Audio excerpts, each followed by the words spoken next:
Well, Tony introduced me as Sandy Schuman, which is useful because that's my name. Sandy, you may know, is short for Sandor, in my case. Sandor is derived from Alexander, and I am named after Alexander the Great.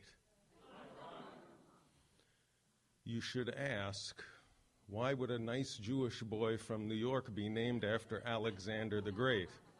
Why would a nice Jewish boy from New York be named after Alexander the Great? That's a good question. When Alexander conquered Judea, the Jews were very concerned. They were worried, anxious, because at that time, the common accepted practice was that the conquered people would adopt the gods of the conquering people, because the gods of the conquering people defeated the gods of the conquered people. My God's bigger than your God.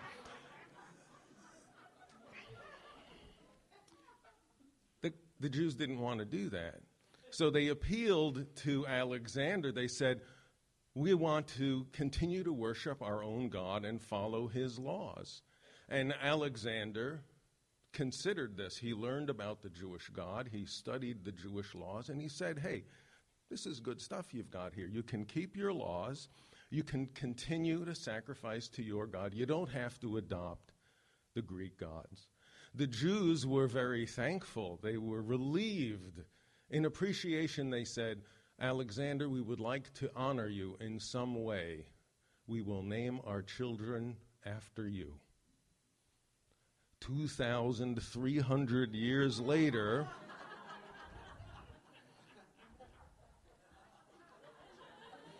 Alexander didn't live very long. He died in his 30s, did not leave any heirs, had no business continuity plan.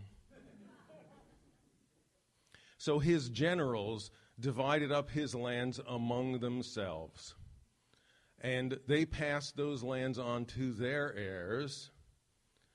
And a couple of hundred years later, the land of Judea came into the hands of King Antiochus IV, who called himself Theos Epiphanes, God manifest. Now, as God manifest, he could not have the Jews worshiping some other god. And so he ordered that they worship the Greek gods. He took over the Holy Temple in Jerusalem, installed statues, idols of the Greek gods, and on the holy altar sacrificed pigs, roasted the pigs, ate the pig meat, said the Jews must do the same. Pigs, because to Jews, pigs are forbidden. When the Jews learned of this, they said, okay. You thought I was going to say, like, they protested. They said, no way. But keep in mind now, they'd been living under Greek rule for a couple of hundred years. They knew that the Greeks owned the world. And they were already assimilating. And understand, the Greeks had good stuff. They had the gymnasium, they had philosophy, they had mathematics, they had drama, they had theater, they had music, they had rock and roll, they had iPods, they had broadband. I get carried away with the wrong dominant culture.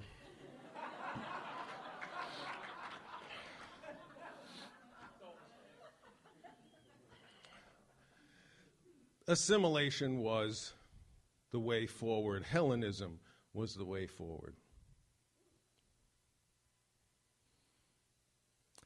In the big cities, like Jerusalem. But out in the countryside, in the smaller villages, not so much the case. There, the Jews were more traditional. So King Antiochus IV, Theos Epiphanes, sent his emissaries to the surrounding villages to bring the Greek way to the Jews. When the king's emissaries arrived in the village of Modein, they gathered everybody around in the village square. They sought out the most prestigious, the most honorable person in the community, Matisyahu, high priest, Kohen of the priestly tribe. They said, "Matt, we've got the best pig here for you. We want you to show the Jews of Modein that this is the right thing to do. Kill the pig, sacrifice the pig on this altar that we built here in the village square. Eat the pig meat, show them that this is the way forward." Matisyahu is not pleased. That might go over in the big city, but it's not going over here. We're traditional Jews. We are the Greeks. You will be assimilated. Resistance is futile. One of the other men of the village says, "I'll do it. I'll kill the pig. I'll eat the pig meat." Matisyahu draws his knife, kills that man, kills the king's emissaries, and calls out, "All you who are zealous for the Lord, come with me." And he and his 5 sons head off into the mountains to form the insurgent army. Now, it turns out that one of his sons is quite adept at military strategy, Judah. And he develops training camps, guerrilla warfare arts, and they bother and batter the Greek army in surprise attacks, ambushes, roadside bombs, IEDs. Sorry, wrong insurgency.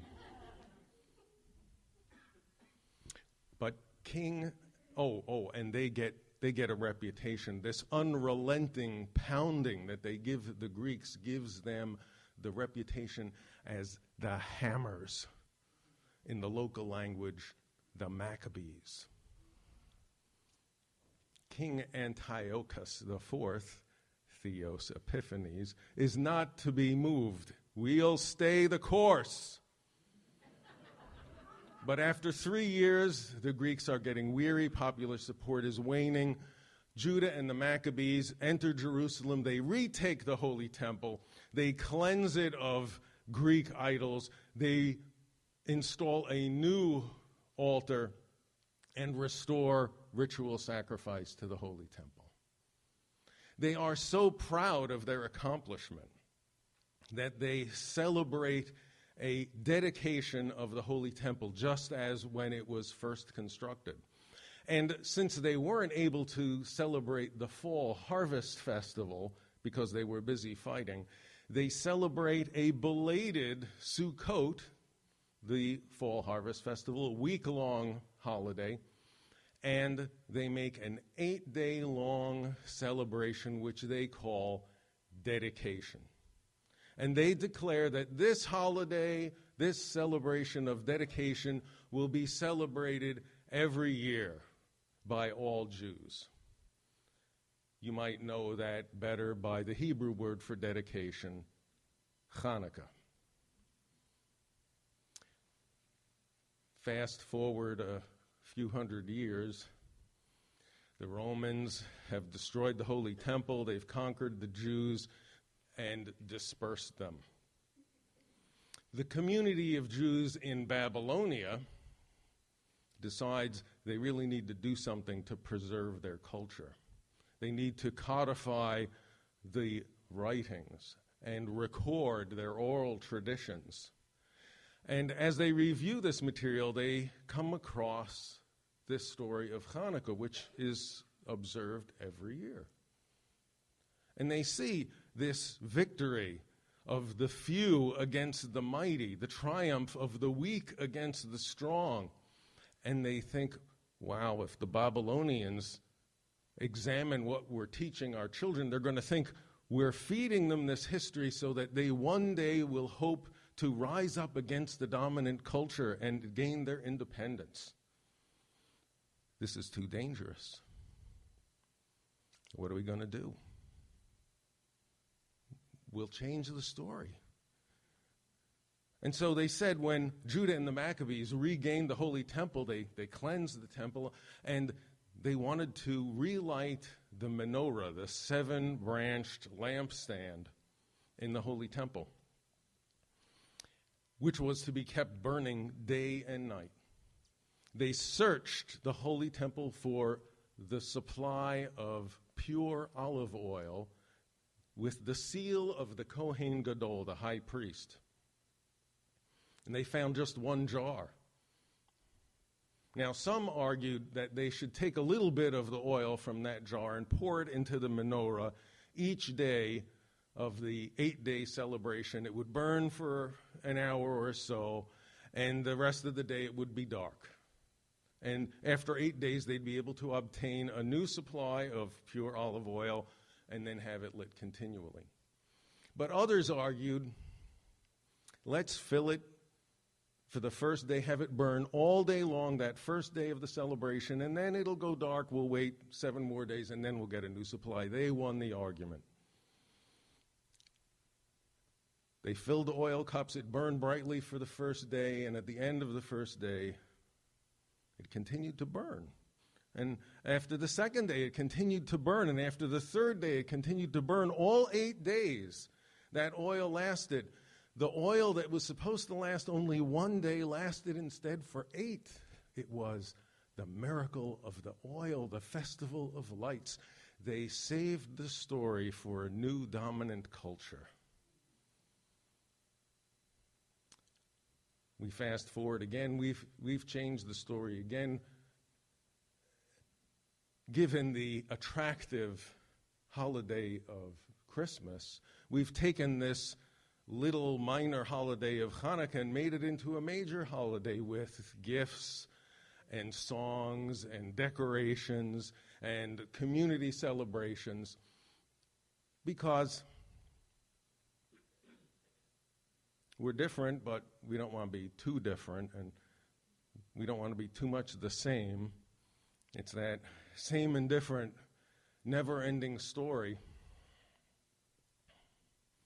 Well, so I've told you about 2 kings, King Alexander the Great and King Antiochus IV. I want to tell you a story about 2 other kings. One king says to the other, "In my kingdom, we persecute the Jews. We tax them heavily. We confine where they can live to a small area. We don't let them into our schools. But in your kingdom, you embrace the Jews. You welcome them into your schools. Their businesses thrive. They can live anywhere they want. You even let them intermarry. What is wrong with you?" The other king responds, "You get rid of your Jews your way, I'll get rid of my Jews my way." My name is Sandor Schuman, and I am honored to be named after King Alexander the Great. What a great story, Sandy. That's super. Bravo.